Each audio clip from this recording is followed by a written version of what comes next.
বালুরঘাট শহরের তারণচন্দ্র হাই স্কুলে দিন দিন বাড়ছে অসামাজিক কার্যকলাপ, পাশাপাশি অসামাজিক কার্যকলাপ লেগেই রয়েছে মাঝে মধ্যে স্কুলের মাঠে। এদিনই প্রায় দিনই স্কুলের বিভিন্ন জিনিস চুরি যাচ্ছে। এই বিষয় নিয়ে পুলিশ ও প্রশাসনকে জানানো হলেও এখনো পর্যন্ত কোনো রকম ব্যবস্থা নেওয়া হয়নি। স্কুলের এই সমস্যা স্থায়ীভাবে মেটাতে স্কুলের মাঠ ঘেরা ও স্কুলের একটি অংশ উন্মুক্ত থাকায় তা ঘেরা দরকার, তা না হলে এই সমস্যা লেগেই থাকবে। মূলত স্কুল ছুটির পর এই অসামাজিক কার্যকলাপ বাড়ে, এ নিয়ে উদ্বিগ্ন স্কুল কর্তৃপক্ষ। কিছুদিন আগে স্কুলের জলের পাম্প চুরি গেছে, এছাড়াও একাধিক জিনিস চুরি যাচ্ছে।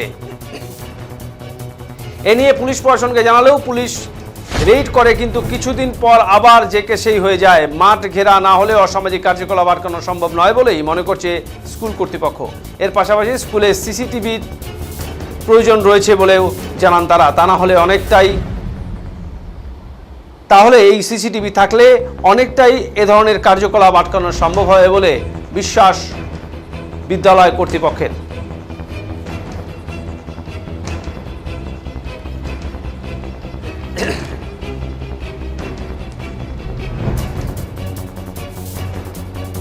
মদ খায় না, ওরা মদের বোতল এখানে ভেঙে চুরেও দিয়ে যাচ্ছে। আমাদের ছাত্ররা স্কুলে কয়েকজন ছাত্র ইনজুরও হয়েছে এর জন্য।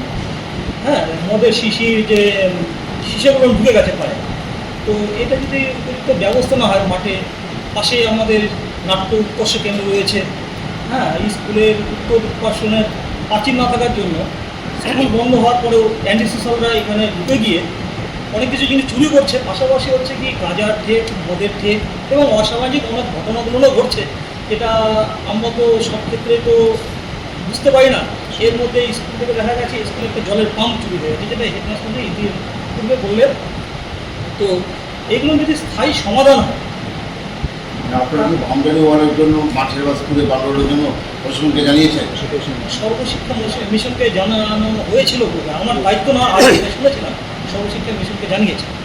তো আমি দায়িত্ব নেওয়ার পরে যে অনেক কিছু কাজ পূরণ হচ্ছে, এবং যে কোনো স্কুলে একটা মঞ্চ নেই, মঞ্চ দিদিকে বলো কমিটিতে মঞ্চ পাস হয়ে গেছে, হয়তো বোধহয় এর মধ্যেই কাজটা শুরু হবে, মঞ্চের কাজ। পাশাপাশি আমি দেখেছি অ্যান্টিসোশ্যাল উপদ্রব দেখার জন্য সিসি ক্যামেরা, সেটা দিদিকে বড় কর্মসূচিতে বলেছিলাম। সেটা হয়তো বোধহয় আমি আজকে ডিএম অফিসে গিয়েছিলাম, ওনারা বলেছেন যে পৌরসভাতে এটা বোধহয় অল্প দিনে জানিয়ে দেবে, বোধহয় হয়ে যাবে। আমরা আশা করছি আমার স্কুল পেয়ে যাবো। তো আমি চাইছি একটা স্থায়ী সমাধান হোক। আর আমি এই মুহূর্তে আমাদের স্থানীয় কমিশনার মাধ্যমে জানতে পারলাম যে বন্যা দুর্গত, আমাদের এলাকায় বন্যা দুর্গততে স্কুলের উপরে উপদ্রব হয়। তাতে আমাকে এই মুহূর্তে পিন্টু দাস আমাকে বলল যে হেডমাস্টার বিষয়ে যদি আমাদের স্কুল মাঠের একটা কোনার জায়গা করে দেয়, যদি নো অবজেকশন, যেহেতু স্কুলের মাঠ এটা নো অবজেকশন যদি দেন, তাহলে একটা হাট কেন্দ্র তৈরি হবে যদি দেন। হ্যাঁ, এটা আমি এই মুহূর্তে জানতে পারলাম। আপনার নামটা কি? আমার নাম সঞ্জীব কুমার মহন্ত। আমাদের প্রথমে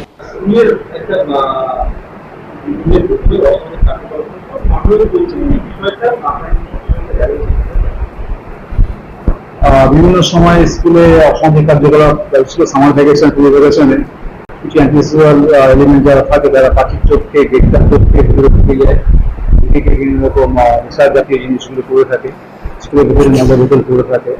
শুধু তাই না, আমাদের পাশে যে খেলার মাঠটা আছে, খেলার মাঠে ওরা রাত্রিবেলা সন্ধ্যের পর থেকেই শুরু করে দেয়, অনেক মজা বোতলও করে থাকে। ফলে পরের দিন ছেলেমেয়েরা যখন খেলতে যায়, পায়ে পা কেটে যায় বা আমরা ইউজ করতে পারি না, এবার পাওয়ার লোকেও সব স্কুলকে অভিযোগ জানিয়ে যায়।